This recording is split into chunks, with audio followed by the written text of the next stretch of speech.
Bismillahirrahmanirrahim. Assalamualaikum warahmatullahi wabarakatuh. Innal hamdalillah nahmaduhu wa nasta'inuhu wa nastaghfiruh wa na'udzu billahi min shururi anfusina wa min sayyiati a'malina. Man yahdihillahu fala mudilla lahu wa man yudlilhu fala hadiya lahu. Wa asyhadu an la ilaha illallah wahdahu la syarika lahu wa asyhadu anna Muhammadan abduhu wa rasuluh. Allahumma salli wa sallim ala sayyidina Muhammadin wa ala alihi wa sahbihi ajma'in. Allahumma allimna bima yanfa'una wanfa'na bima 'allamtana wa zidna ilma. Dzakkirna bima nasina wa la haula wa la quwwata illa billah. Amma ba'd. Alhamdulillah, tuan-tuan, sama-sama kita puji dan syukur kita kepada Allah Subhanahu wa taala. Kita mohon pengampunan atas segala dosa kesalahan kita. Kita mohon perlindungan Allah daripada kejahatan diri kita sendiri. Dan kita mohon bantuan pertolongan Allah Subhanahu wa taala untuk memahami kitabnya. Moga-moga kitab ini menjadi sebagai hidayah bagi kita. InsyaAllah ta'ala kita akan mula dengan surah Al-Baqarah, mula daripada ayat yang pertama. A'udzu billahi minasyaitonir rajim. Bismillahirrahmanirrahim. Alif Lam Mim. Dzalikal kitabu la raiba fihi hudan lil muttaqin alladzina yu'minuna bil ghaibi wa yuqimuna as-salata wa mimma razaqnahum yunfiqun walladzina yu'minuna bima unzila ilayka wa ma unzila min qablika wa bil akhirati hum yuqinun ulaika ala hudan min rabbihim wa ulaika humul muflihun innal ladzina kafaru sawa'un 'alaihim a andartahum am lam tunzirhum la yu'minun khatamallahu ala qulubihim wa ala sam'ihim wa ala absarihim ghishawah wa lahum adhabun 'azim. Sadaqallahu azim.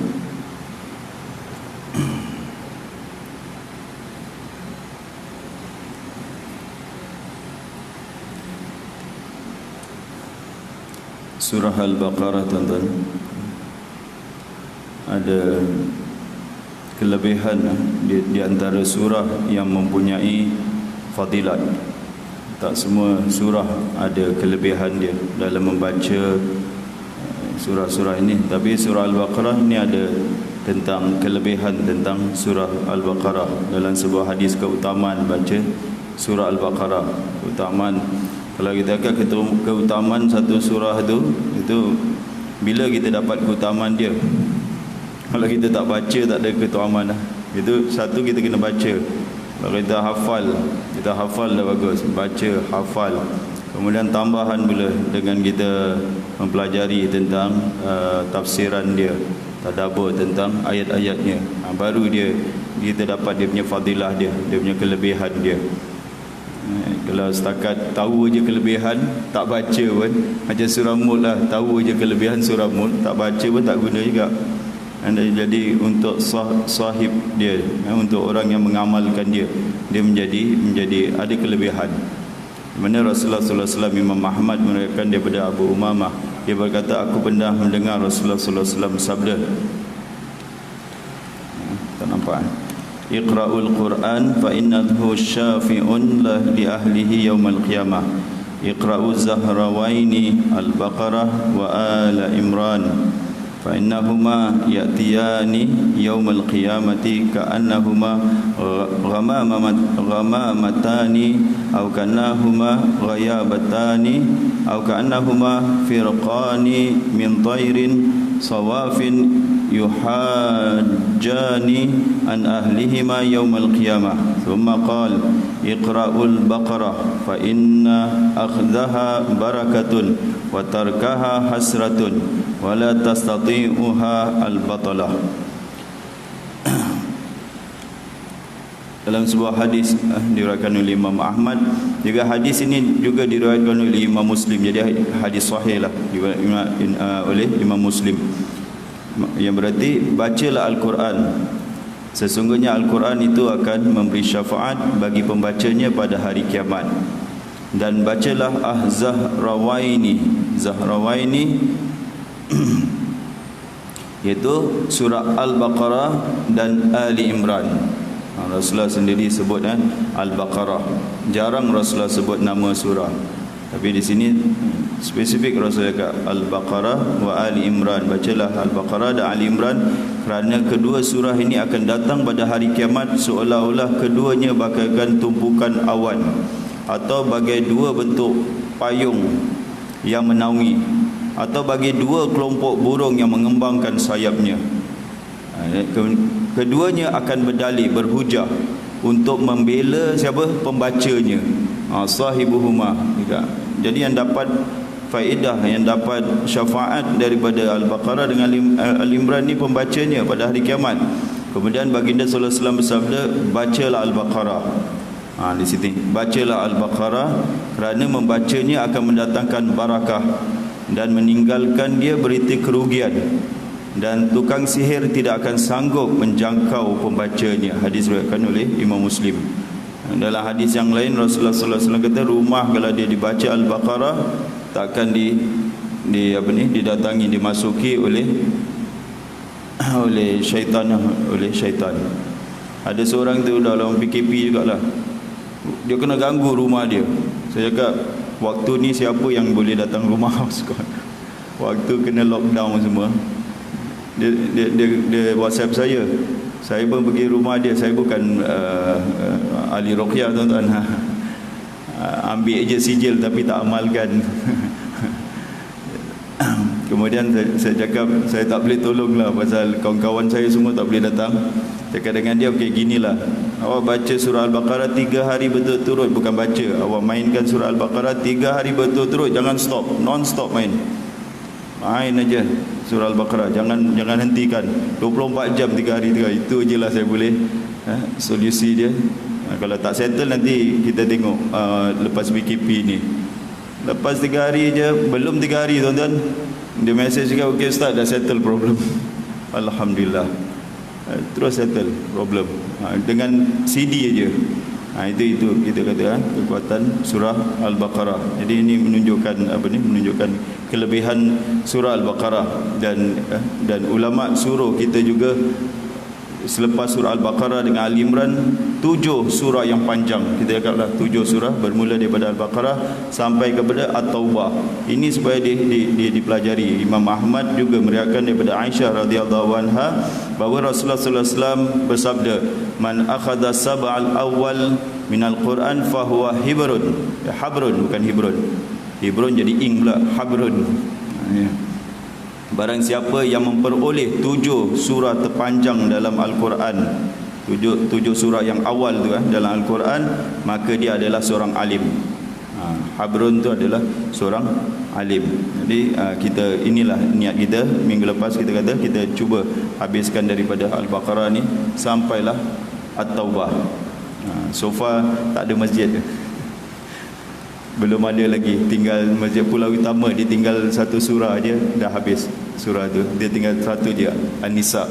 Kalau An-Nisa dah habis je, dia habis lah daripada Al-Baqarah sampai ke At-Taubah. Dah habis. So far 1 masjid aja lah. Kita mohon kepada Allah Subhanahu Wa Taala kekuatan, tuan-tuan. Kita mohon taufik agar kita dapat mempelajari surah yang agung ni, surah-surah yang panjang ni.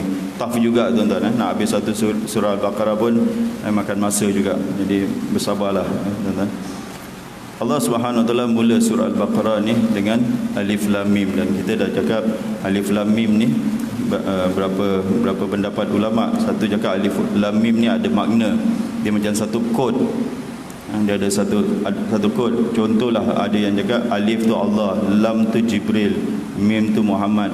Ada yang cakap alif lam mim itu adalah nama surah. Dia adalah nama surah. Macam-macam lah. Tapi ini bukan masih lagi khilaf lah kita cakap. Bukan suatu yang pasti, bukan qat'i. Dia pendapat saja. Dia adalah satu kod yang mereka akan unquote atau break dia punya kod dia. Itu satu kalau kita baca, tapi tak ramai yang ulama yang berpendapat yang macam ini. Ada beberapa ulama saja. Kemudian jumhur ulama kata dia ada makna, tapi kita tak tahu makna dia. Ada juga yang cakap daripada tabi'in, anak murid Ibn Abbas, cakap dia ni huruf saja, huruf saja yang tidak mempunyai makna.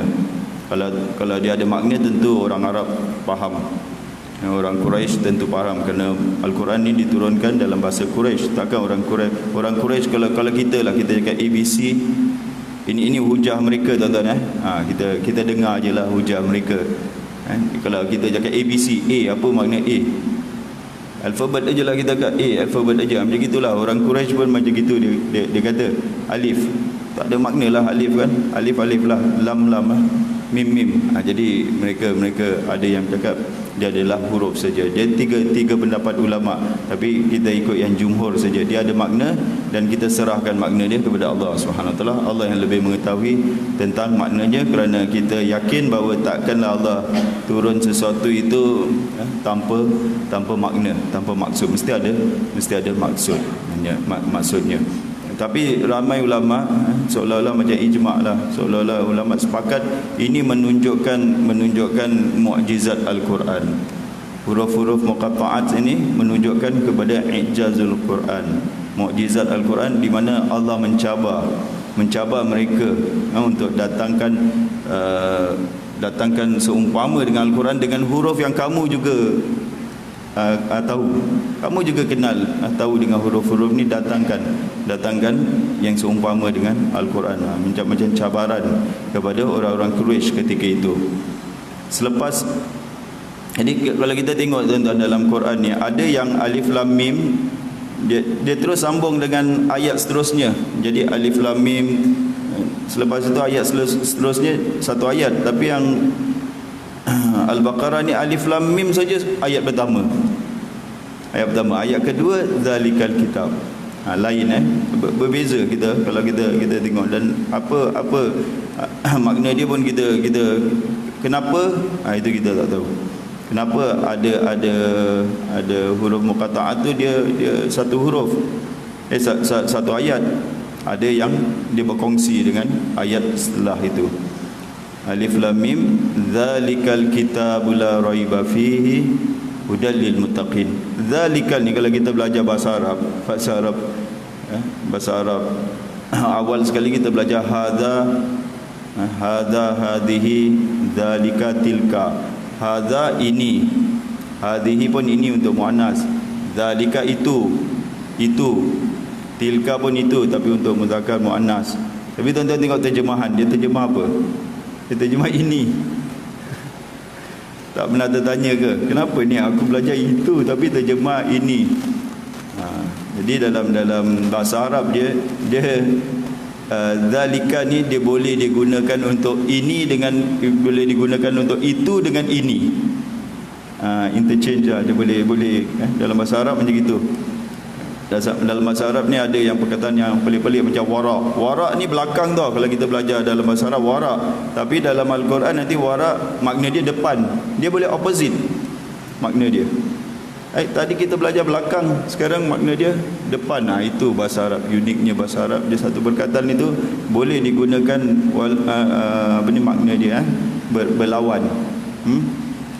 Jadi biasanya kalau dalam terjemahan dia kata ini.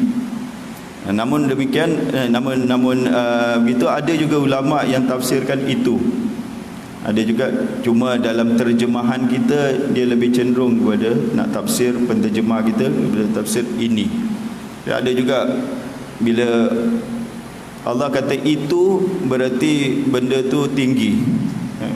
Itu biasanya dalam Al-Quran Ini lagi satulah saya sentuh sikit Bila kitab zalika, kitab mestinya dalam Al-Qurannya kita jumpa kitab aja mesti zalika. Tapi kalau Quran, Alkitab dengan Al-Quran sama juga. Alkitab Al-Quran, Al-Quran bukan Alkitab. Tapi kalau Al-Quran Allah tak guna itu, Allah guna ini. Hadzal Quran, hadzal Quran, zalikal kitab. Kenapa kitab pakai zalika, Quran pakai hadza? Ini secara konsisten secara konsisten. Jadi ada ulama dia tafsirkan zalika ni alkitab ni dia datang daripada perkataan katabah tulis al-maktub, makna dia al-maktub yang ditulis. Alkitab makna dia yang ditulis. Al-Quran mula dia berdatang daripada qara'a Quran yang dibaca. Yang dibaca ini yang ditulis. Jadi kata ulama yang ditulis ni di mana? Ditulis di Lauh Mahfuz. Al-Quran dah ditulis belum? Dah di Lauh Mahfuz sebelum dia turun ke bumi ni dah ditulis belum?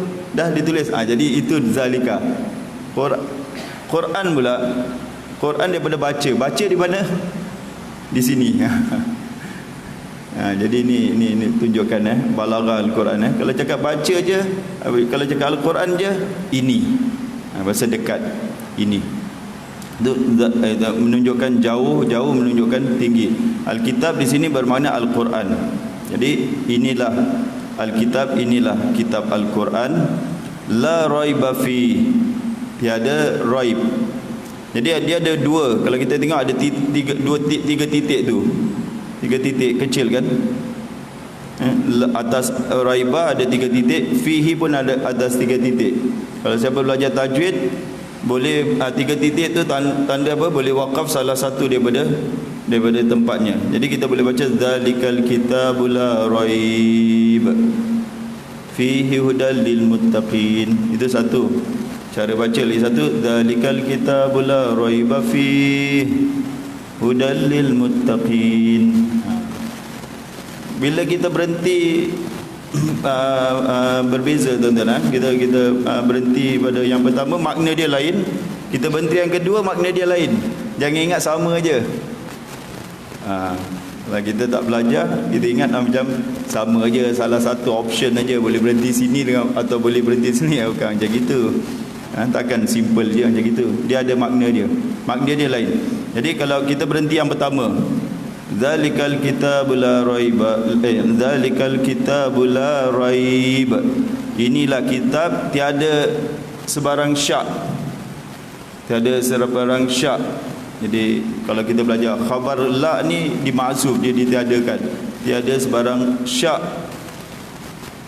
pada demikian. Ditakdirkan tiada sebarang syak, dia stop tiada sebarang syak. Kemudian ayat baru, di dalamnya petunjuk bagi orang-orang yang bertakwa. Baru kita mula fihi hudal lil muttaqin, di dalamnya petunjuk bagi orang-orang yang bertakwa. Itu tiada syak, di dalamnya petunjuk. Tapi kalau kita stop tempat fihi, inilah kitab, inilah Al-Quran, tiada sebarang syak di dalamnya. Tiada sebarang syak di dalamnya. Hudal lil muttaqin, petunjuk bagi orang yang bertakwa. Itu sikit perbezaan. Kalau kita berhenti ni, makna dia berbeza, lain makna dia. Raib ni apa? Raib ni syak. Tapi ada orang syak macam mana? Ada orang syak tak terhadap Al-Quran? Ramai orang-orang kafir memang ragu, bukan tak ragu lagi, tak percaya lagi. Kata ulama, suatu yang benar tu dia tidak ikut pandangan orang. Dia tidak berdasarkan kepada orang ada syak ke orang. Allah cakap tiada syak fihi, di dalamnya. Bukan kamu takkan syak di dalamnya. Tiada syak di dalamnya. Ada orang yang syak pada Al-Quran, ragu-ragu terhadap Al-Quran. Jadi itu satu tafsiran, tiada syak di dalamnya. Lagi satu tafsiran, ini jarang yang kita dengar ni. Zalikal kitab Zalikal kitab, inilah kitab la raiba fihi. La raiba fihi dia tafsirkan jangan kamu syak di dalamnya. Jangan, bukan tiada tau. La raiba fihi, jangan kamu syak di dalamnya. Itu lagi satu tafsiran, tapi ini tafsiran tak masyhur. Ada la tu dia cakap jangan, yang berarti jangan kamu syak di dalamnya. Jangan kamu syak di dalamnya. Hudal lil muttaqin, hidayah, petunjuk. Huda ni petunjuk, hidayah. Dia kalau ada tanwin aja tuan-tuan, dia dalam Quran ni kalau perkataan tanwin menunjuk tu perkara tu besar sangat atau perkara tu kecil sangat. Dua nama ada kecil sangatlah Allah pakai tanwin juga, tapi kalau besar sangat pun Allah pakai tanwin juga. Jadi hudan ini, dia petunjuk ni bukan hidayah. Dan kita terjemah biasa hidayah. Hudan ni petunjuk yang besar, petunjuk yang agung, macam gitu. Petunjuk yang agung. Sekali lagi kita cakap, orang Melayu dia pandai cakap petunjuk, lepas tu kita cakap dia apa makna petunjuk dia pun tak tahu. Apa makna petunjuk? Hidayah tu apa? Adalah hidayah ni macam gini, terpusing sana terpusing sana. Hidayah lagi sekali tuan-tuan. Dua, saya ulang-ulangkan supaya kita nak explain dengan orang. Hidayah pun senang. Hidayah terbagi kepada dua, hidayatul ilmi dengan hidayatul amal. Jadi ilmu dan amal, ilmu dengan amal kalau combine, jadilah hidayah. Jadilah orang ini dapat petunjuk, taufik. Petunjuk tu dia ada petunjuk taufik. Taufik ni bila dia dapat beramal dengan petunjuk. Sekarang ni kalau kita dengar Al-Quran, dia memang petunjuk, tapi baru petunjuk hidayah tu irsyad, petunjuk pengajaran saja atau petunjuk ilmu saja. Kita belum amal lagi kan? Kita belum amal lagi. Kalau Abu Jahal lah contoh, Al-Quran tu petunjuk tak bagi dia? Petunjuk ke tak? Petunjuk. Tak. Macam mana boleh tak petunjuk? Macam mana boleh tak petunjuk pula? Al-Quran boleh datang, dia datang sebagai petunjuk. Macam mana boleh tak petunjuk? Dia petunjuk. Kan syahrul Ramadan alladzi unzila fihi al-Quran hudal linnas, petunjuk bagi manusia, bukan petunjuk lil muttaqin, bukan petunjuk bagi orang mukmin. Hudal linnas, kepada keseluruhan manusia dia petunjuk. Dia petunjuk itu petunjuk hidayatul ilm, petunjuk ilmu, irsyad, petunjuk dari sudut ilmu saja. Jadi kalau dia tak nak beramal, Abu Jahal dia tak beramal dengan Al-Quran, dia tak dapat apa petunjuk apa? Hidayatul taufik. Taufik ni, yang taufik ni Nabi SAW tak boleh beri. Yang Nabi boleh beri hidayatul ilm. Nabi boleh bagi petunjuk tak?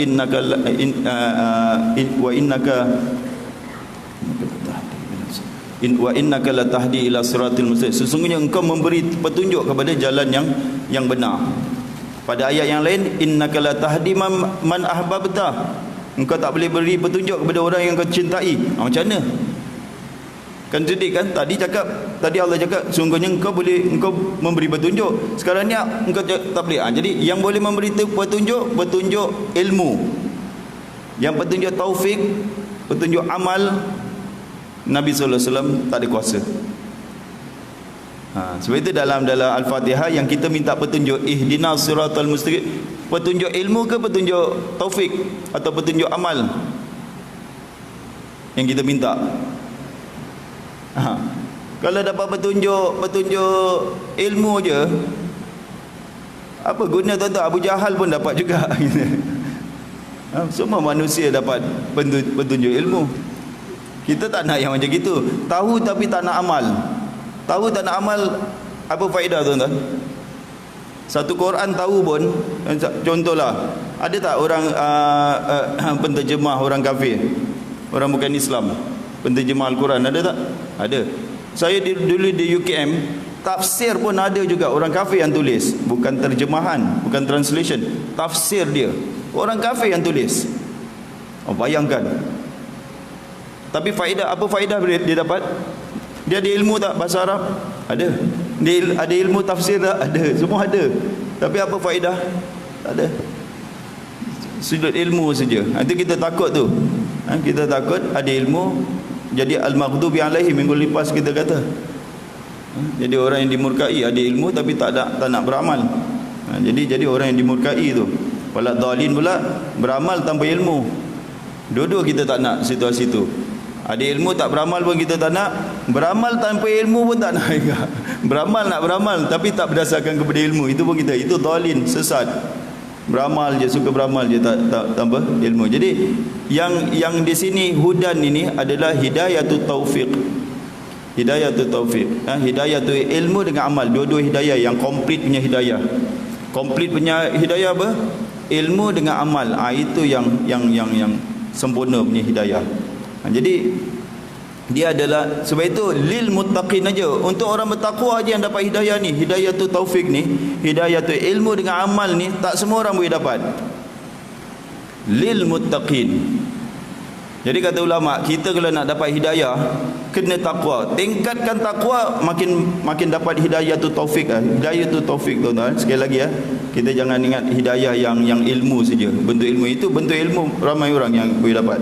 Kita pergi universiti 4 tahun macam-macam ilmu. Kita belajar di universiti, tengok tuan-tuan, mula-mula datang kosong aja. Masuk universiti aja, 1 semester je ilmu naik, 2 semester ilmu naik, amal tak naik-naik. Amal tak naik-naik. Budak universiti tak solat subuh pun banyak. Ramai. Amal tak naik-naik. Budak pengajian Islam, tuan-tuan, saya cakap di Madinah tu tak solat subuh. Dia datang pukul 8, Allah, aku belum solat subuh lah, aku solat subuh dulu lah. Ini budak pengajian Islam ni, Allah Akbar, solat subuh pukul 8 solat subuh. Sebelum kelas mula dia solat subuh dulu. Ingat solat duha, orang solat duha, dia solat subuh.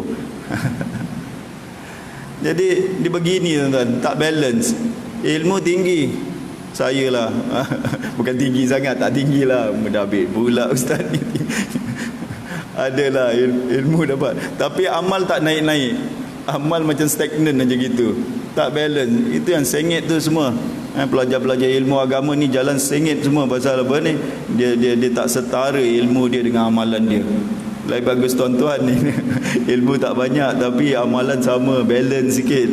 Sebab itu semangat aja. Yang ini terus jam terus. Ilmu terlampau, dah tahu terlampau banyak tapi amal tak ada. Jadi kita tak nak hidayah macam gitu. Kita tak nak hidayah ilmu saja. Kita nak hidayah ilmu dengan amal. Jadi ini hudan, ini petunjuk yang boleh, yang dapat itu muttaqin aja. Jadi Allah di sini yang tadi tu kan kita cakap hudan linnas, bagi semua manusia hidayatul ilmu. Tapi hidayatul ilmu dengan amal ini orang bertakwa aja yang dapat. Makin dia bertakwa, makin dia dapat beramal. Kita fokus kepada amal tuan-tuan. Kita pun usia macam gini dah tak fokus kepada ilmu lagi. Banyak kepada ilmu dah banyak sangat lah kita dah dengar. Tonton yang duduk hari-hari di sini tiap malam ni, ilmu macam-macam dengar. Hadis lah ilmu itu macam-macam. Tuan-tuan dah habiskan kitab yang saya pun tak habiskan dengan Dr. Azhar dulu. Kitab Al-Kabair lah, kitab ini saya dengar, masya-Allah. Ayat-ayat hukum lah. Di universiti kita tak belajar pun. Kita dah belajar banyak sangat. Jangan amalan kita ilmu kita dah macam orang alim, amalan kita macam orang awam pula. Ini yang tak sedap ni. Jadi kita nak minta kepada Allah Subhanahu Wa Taala, kita nak amalkan apa yang kita tahu. Dan senang nak amalkan itu semata-mata daripada Allah. Untuk kita beramalkan, contohlah malam ni dapat bangun tahajud itu, kalau kita dapat bangun tahajud, beramal dengan bangun tahajud, itu semata-mata daripada Allah Subhanahu Wa Taala, bukan kekuatan diri kita. Itu yang kita nak. Allah bagi kita taufik untuk bagi kita mudah, ringan, senang untuk mengamalkan ilmu. Bukan senang ilmu dalam Quran ni.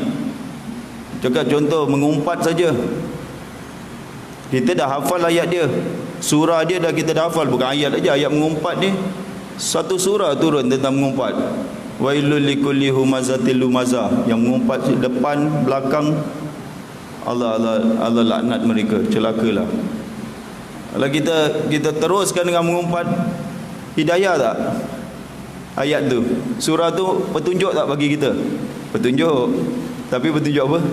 Ilmu. Petunjuk ilmu aja, kita ada ilmu tentang ayat tu, tapi amal Tak ada. Apa guna? Tak guna pun. Bahkan dia menjadi hujah ke atas kita. Kita menjadi hujah. Ayat ni menjadi hujah. Ya Allah, dia baca aku. Dia tahu tentang larangan engkau, tapi dia terus amalkan perbuatan yang salah tu. Oh, lagi takut kita tu. Dah tahu lagi 2 kali kena. Macam polis. Kalau polis kena tangkap dengan orang biasa kena tangkap, sepatutnya polis kena double, tuan-tuan. Dia dah tahu law, langgar pula. Macam polis boleh lepas pula. Sepatutnya dia kena double. Kalau orang awam kena 10 tahun, dia kena 20 tahun. Kalau dia rogol, orang awam boleh kena 10 tahun. Kalau polis sepatutnya 20 tahun. Double. Pasal dia dah tahu undang-undang. Itu yang kita tahu ke kita lah. Kita banyak baca Al-Quran, tak dapat amalkan, itu kita tak dapat hidayah daripada Al-Quran. Tak dapat hidayah. Itu kita takut. Allah kata di sini, hidayah ni hanya untuk orang beriman. Lil muttaqin, hanya untuk orang bukan beriman, hanya untuk orang yang bertakwa. Berarti apa? Yang dapat faedah, yang bermanfaat Al-Quran ini, hidayah Al-Quran lah kita anggap. Hidayah Al-Quran yang dapat manfaat adalah orang bertakwa aja. Al-muttaqin. Muttaqin datang daripada perkataan takwa. Takwa tu mengerjakan apa yang Allah perintah dan meninggalkan apa yang Allah larang kerana takut akan azab Allah Subhanahu Wa Taala. Itulah muttaqin. Kita dengar setiap Jumaat, ittaqullah. Marilah sama-sama kita mengerjakan apa yang Allah perintah dan meninggalkan apa yang Allah larang, dan takut kerana takut kepada Allah Subhanahu Wa Taala, nak elakkan diri daripada azab. Itulah muttaqin. Dan Allah Subhanahu Wa Taala sifatkan orang yang bertakwa. First kali, tuan-tuan, alladzina yu'minuna bil ghaib, iaitu mereka yang beriman, yang percaya, yang beriman dengan al-ghaib. Al-ghaib ini bukan keghaiban. Al-ghaib ini ghaib, walaupun di masdar dia ghaib, yang ghaib, seolah-olah benda tu ghaib. Jadi apakah yang ghaib? Rukun iman. Rukun iman, terutamanya rukun iman. Beriman pada Allah, beriman pada Rasul, kepada kitab, kepada malaikat, kepada hari akhirat, kepada qada dan qadar. Ini semua perkara yang ghaib, dan termasuk perkara-perkara ghaib yang lain. Tapi yang ini yang pokok je. Al-ghaib ini adalah rukun iman. Dia termasuk rukun iman. Jadi ciri mereka yang pertama ni, Allah puji mereka kerana mereka percaya kepada yang mereka tak nampak. Kita, benda yang kita nampak senang percaya tak? Senang. Kalau orang kita cakap dengan kawan kita, aku dalam kocik aku ada 1 juta tau, 1 juta tau, kau percaya tak? Tunjuklah. Tunjuk 1 juta, oh baru percaya. Nak buat apa macam itu? Orang kalau nampak tentulah percaya, tak payah nak itu. Tapi kalau tak tunjuk pun percaya, macam mana? Aku percaya. Apa kau betul punya sahabat dah. Aku cakap 1 juta pun kau percaya juga? Percaya. Engkau tak pernah bohong punya. Aku percaya dengan kau. Itu yang nak. Iman ni walaupun tak nampak tapi percaya. Kalau nampak dah tak guna. Kalau nampak malaikat maut datang pada kita, jenguk kita, jenguk terus, dia cabut terus, bukan jenguk aja lagi, malaikat maut jenguk-jenguk. Kita dah nampak dia je, malaikat datang nak bagi salam ke apa? Nak tanya khabar ke apa? Ya, tanya khabar dan ambil sekali. Kalau dah nampak malaikat, baru nak percaya. Tak dikira keimanan tu. Kita dah percaya tentang malaikat ni. Bila datang, tambah lagi lah kepercayaan kita. Kita lihat, kita bertambah lagi. Tapi mereka ni dah percaya dengan perkara-perkara yang ghaib. Ini yang sifat pertama sekali. Perkara yang ghaib ini, terutamanya percaya kepada Allah Subhanahu Wa Taala. Allah ghaib, Allah tak dilihat. Kemudian sifat yang kedua, wa yuqimunas salata, mereka yuqimus salah, iqamatus salah. Allah tak kerja mereka solat, tuan-tuan. Mereka mendirikan, menegakkan solat. Menegakkan solat itu benar-benar mereka solat dengan rukun dia, dengan khusyuk dia, dengan syarat-syarat dia, dengan sunat-sunat dia. Package. Dua, solat ini, iqamatus solat ni dikira 2. Satu, tepat pada waktu. Lagi satu, khusyuk. Tepat pada waktu, tak khusyuk pun tak guna juga. Bukan tak gunalah, dapat jugalah pahala, tapi tak dapat, tak boleh skor lah. Dapat 1/10 je boleh lah. 1/10 dapat macam gitu je. Kalau tepat pada waktu tapi tak khusyuk. Khusyuk tak tepat pada waktu pun tak guna juga. Itu termasuk wailul lil musallin. Musallin ini mereka yang tak solat tepat pada waktunya. Jadi dikira ambil kepada tepat pada waktu dan khusyuk dalam solat ni, mereka khusyuk. Itu yang sifat yang kedua, mereka mendirikan solat. Wa mimma razaqnahum yunfiqun, dan apa yang kami rezekikan kepada mereka yunfiqun, mereka infak. Infak Allah tak beritahu. Kalau tadi solat itu wa yuqimuna solat, itu termasuk solat wajib, solat fardu dengan solat sunat. Sama juga wa mimma razaqnahum yunfiqun, apa kami sebahagian daripada apa yang kami rezekikan kepada mereka, mereka infak. Ini infak yang wajib. Infak yang wajib apa? Zakat. Infak yang wajib adalah zakat. Dan infak sunat itu di jalan kebaikan ataupun nafkah kepada ibu bapa, kepada keluarga. Itu infak yang wajib mereka keluarkan. Ini Allah Subhanahu Wa Taala puji bila Allah terangkan kepada kita sifat mereka, berarti Allah memuji mereka. Allah memuji mereka kerana sanggup keluarkan harta mereka di jalannya kerana Allah Subhanahu Wa Taala. Kalau infak ni, kalau dia riak, dia tak kira fi sabilillah, tapi mereka keluarkan semata-mata kerana Allah Subhanahu Wa Taala, itu infak yang diterima oleh Allah Subhanahu Wa Taala fi sabilillah. Kemudian sifat selanjutnya walladzina yu'minuna bima unzila ilaika, dan mereka juga adalah orang yang beriman kepada unzila ilaika, kitab yang diturunkan kepadamu wahai Rasul, iaitu Al-Quran. Wa ma unzila min qablik, dan kitab-kitab yang diturunkan sebelum kamu. Kitab apa? Zabur, kitab Taurat, kitab Injil, suhuf Nabi Ibrahim, suhuf Nabi Musa. Semua kitab-kitab yang Allah Subhanahu Wa Taala sebut, dan ada semua kitab-kitab yang kita tak tahu nama dia. Wabil akhirati hum yuqinun. Tengok tuan-tuan di sini ya. Tadi ghaib tu termasuk akhirat tak? Termasuk. Kenapa Allah repeat lagi? Wabil ghaib wabil akhirati, dan dengan akhirat hum yuqinun, mereka yakin. Mereka yakin. Kenapa diulang lagi akhirat ni? Nak tunjukkan kepada kita, kata ulama ni, tentang pentingnya yakin ataupun pentingnya beriman kepada hari akhirat. Kalau orang dah sampai tahap yakin tu macam mana tuan-tuan? Dia tak nampak pun, dia tak tahu pun, dia tak nampak pun di bandar tu cakap hujan lah. Ada orang beritahu dia di bandar tu hujan, cakap aku yakin, aku percaya, settle. Itu betul-betul punya yakin. Terus tadi tu dah nak keluar lah, naik motor dia nak keluar. Bila dia cakap bandar hujan, terus stop, simpan motor, terus tak keluar. Betul-betul punya yakin lah. Dia yakin yang membuahkan apa? Amal. Terus beramal dengan perkara itu. Jadi ini yang susah ni, yang kita nak ni, akhirat ini boleh membuahkan amal. Kalau kita cakap akhirat ini adalah kehidupan setelah kita mati. Setelah mati, kebangkitan dan semualah. Akhirat adalah kalau secara khusus adalah kebangkitan manusia setelah mati, kebangkitan manusia.